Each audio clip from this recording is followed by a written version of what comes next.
ఓరారు రోడ్డుపై ప్రమాదం చోటు చేసుకుంది. రంగారెడ్డి జిల్లా రావిర్యాల ఎగ్జిట్ 13 వద్ద ఔటర్ రింగ్ రోడ్డుపై మొక్కలకు నీరు పోస్తున్న నీళ్ల ట్యాంకర్ను వేగంగా వస్తున్న బ్రెజా కారు ఢీకొట్టింది. ఈ ప్రమాదంలో కారులో ఉన్న ఒకరు అక్కడికక్కడే మృతి చెందగా మరొకరి పరిస్థితి విషమంగా ఉంది.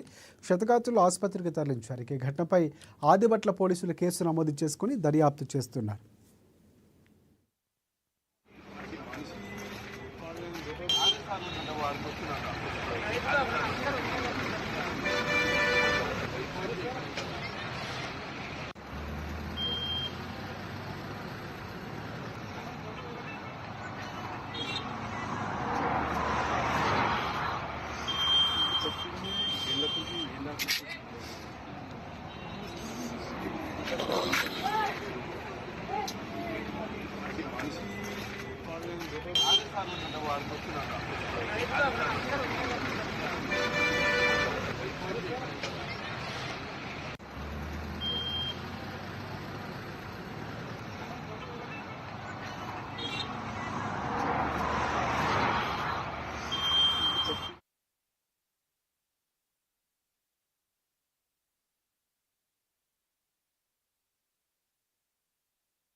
హైదరాబాద్లోని శ్రీకృష్ణదేవరాయ తెలుగు భాష నిలయంలో